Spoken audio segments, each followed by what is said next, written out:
Hi, my name's Stephanie Krause, and I recently authored the book Making It: What Today's Kids Need for Tomorrow's World.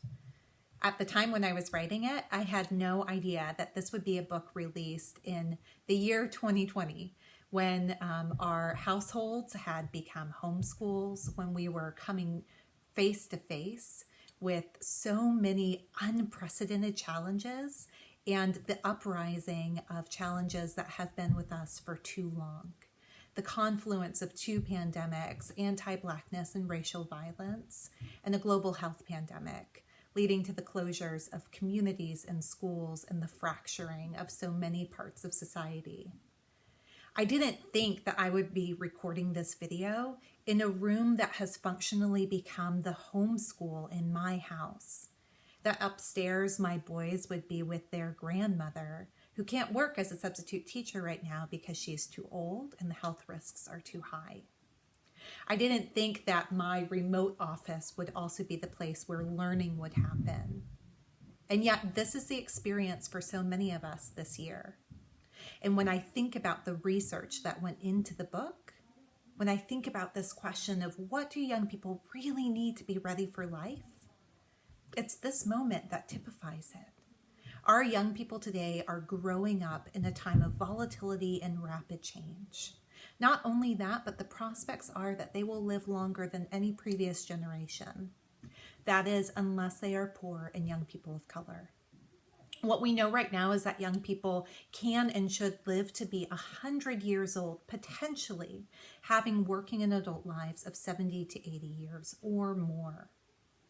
And yet, the disparities in life expectancy and quality of life are extraordinary.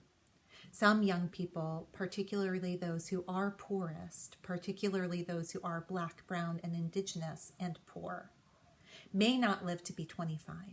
That first quarter of life becomes this vital space where the promise and possibility of adulthood really reaches ahead.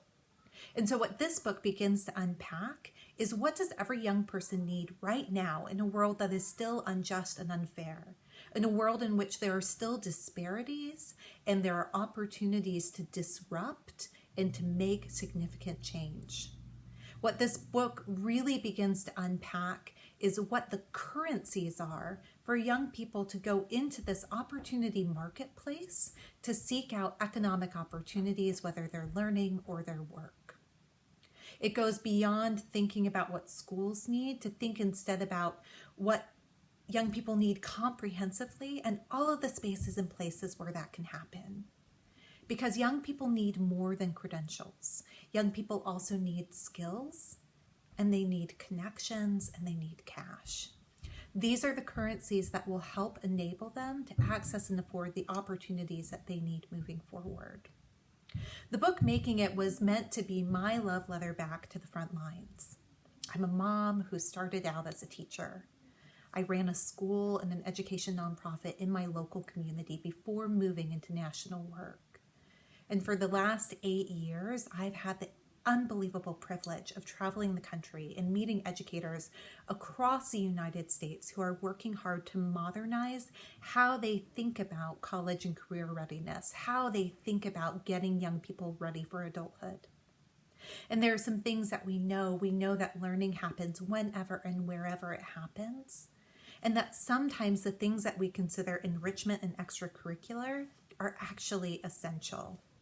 In a time of such disruption and change, in a time of such challenge, it's important that we are very clear on what young people are experiencing today as digital and disruptive natives, as young people who are going back to school in hybrid or adapted schedules, or like my boys, learning at home. And what they will need moving forward: social and emotional health, cognitive fitness, academic prowess, and skills that will enable them for an unpredictable future. This book talk will illuminate what was learned about young people, what was learned about the future of work and the markets and technology that educators need to know about, right? As they're preparing young people for the future, they have to know how the world is changing. And then spends time looking at what those currencies are that young people really need to get by. Competencies, connections, credentials, and cash. In this book talk, we will spend time thinking about the very specific strategies that educators of all kinds, whether they are in the schoolhouse, they are in the household, they are in the community, or in the workplace, can put into place today and for free to get young people ready for what comes tomorrow and what life will look like ahead.